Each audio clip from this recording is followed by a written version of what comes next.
Buenas tardes. Bueno, tengo la santa necesidad de compartir una reflexión que me han...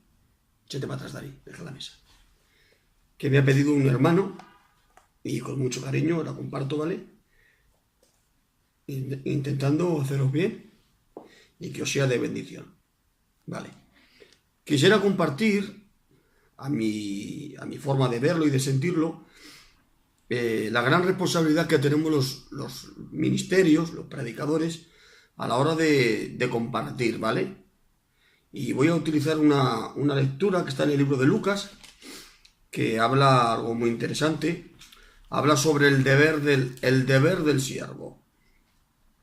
Y en esta historia habla de un siervo que apacienta, y cuando está en las labores del campo, pues después dice, no se sienta, sino que se ciñe y sirve a su dueño.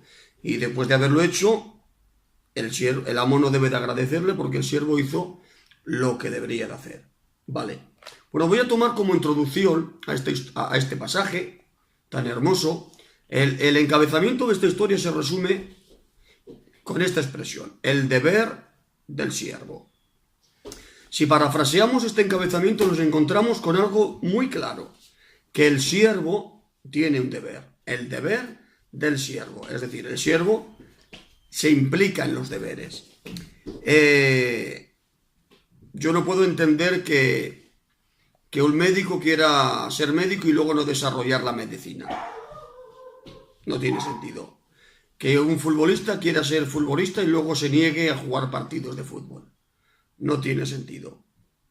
Pues el siervo tiene unos deberes a realizar.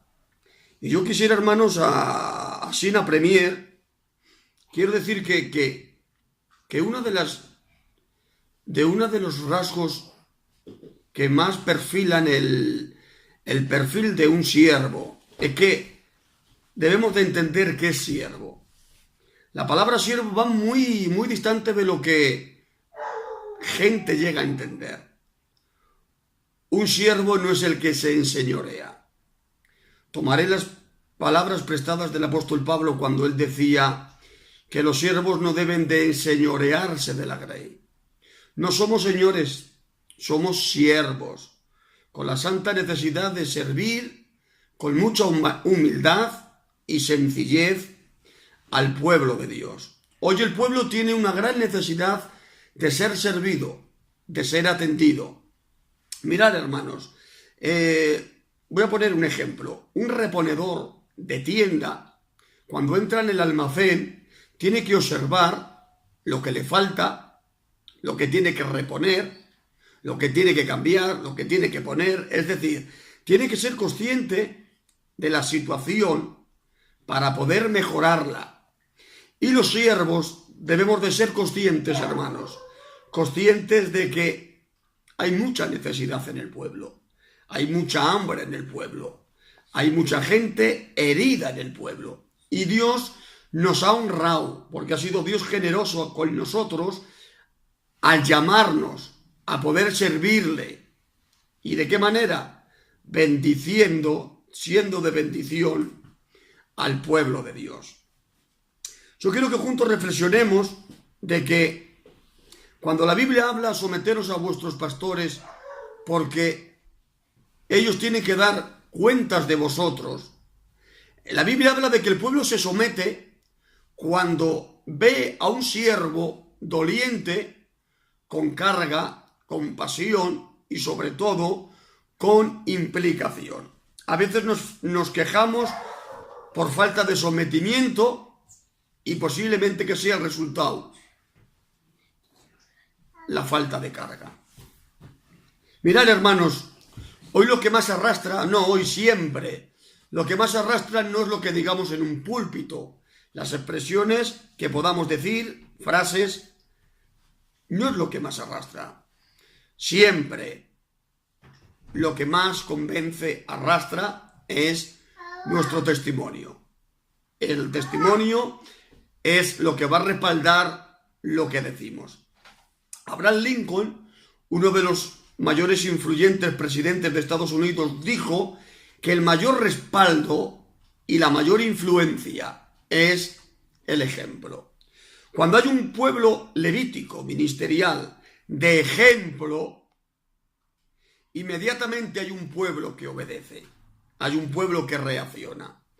Gedeón, cuando fue a la conquista, levantando las teas y los cántaros, dijo Gedeón: hacer lo que yo hago. ¿Se han dado cuenta? Fue ejemplo.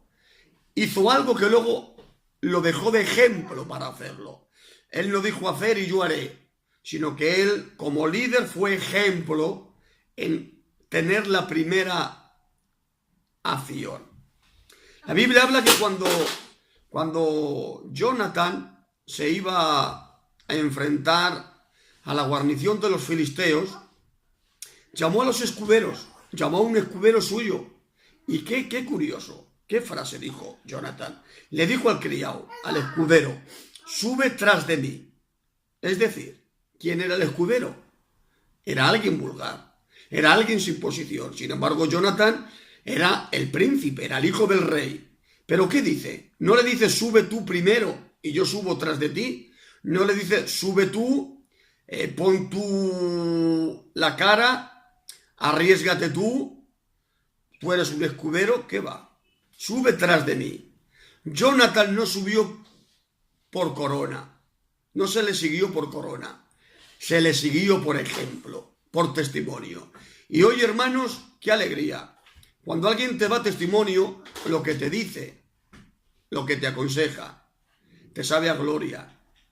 Hoy hay un virus que se originó en Saúl, pero que se está extendiendo, hermanos.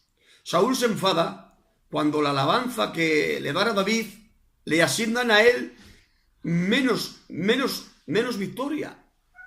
Dicen: viva Saúl, que mató a sus 1000 y David a sus 10.000. Se enfada Saúl. Pero claro, ¿quién es el que se enfrenta a Goliat? ¿Quién es el que lucha? ¿Quién es el que quita lo oprobio del pueblo? ¿Saben quién fue? David. La gente, las doncellas, no cantaron por corona, no cantaron por posición, cantaron por actitud. La actitud fue lo que inspiró a estas mujeres a desarrollar esta estrofa. Y hoy, hermanos, las cosas son así. Hoy no nos van a dar alabanzas por coronas o por posiciones, porque si tenemos coronas pero no nos enfrentamos a Goliat para quitar el ambiente tenso que pueda haber en el pueblo, no se nos va a cantar. Pero te lo digo, si no tienes corona o posición, pero has determinado enfrentarte, implicarte, yo tengo que decirte que para ti hay mucha bendición. Quiero decir, hermanos, de que hay mucha hambre en el pueblo. Vuelvo a reiterar esta frase. Hay mucha gente herida en las iglesias. Gente que viene a los cultos con necesidad de una palabrica, independientemente del nivel que cada cual podamos tener, pero eso sí, con conciencia, con dolencia. No compartir un tiempo. Me ha tocado y predico. No, hermanos, sino una dolencia, una pasión, una capacidad de seguridad de decir: es lo que Dios quiere para este momento. Vuelvo a repetir. Hay mucha necesidad en el pueblo de Dios. La Biblia dice que David, después de 3 años, con todos sus meses, con todos sus días, con todas sus horas, 3 años. Sí, hermanos. Después de 3 años consulta a Jehová porque hay un gran hambre en la tierra. Y la respuesta de Dios es a causa de los gabaonitas, por la sangre que derramaron. Yo reflexiono, hermanos. 3 años se han pasado para que David consulte. ¿Qué ha ocurrido en 3 años? ¿Qué tragedias? ¿Qué hambrunas han pasado las familias? Ganados, tierras. Sin embargo, David, 3 años. ¿Por qué David no ha consultado antes? Posiblemente es que su posición como rey le dejaba distante de la hambruna y de la realidad que estaba viviendo el pueblo. ¿O no era consciente David de la situación del pueblo? 3 años, hermanos, 3 años. Sin embargo, acompáñenme. Se encuentra Jesús en el desierto y mirando a sus discípulos les dice: tengo compasión de esta multitud porque llevan 3 días conmigo y no han comido, y si les despacho para casa, pueden desfallecer en el camino. ¡Qué alegría! David no se ha dado cuenta en 3 años de la situación del pueblo y no ha reaccionado. Sin embargo, Jesús en 3 días es consciente de que esa gran multitud necesita comer. Mira, hermano, si algo debe de tener el siervo es que tenemos de tener conciencia de que hay mucha gente con hambre y necesitamos traer pan caliente. Necesitamos implicar sentimiento.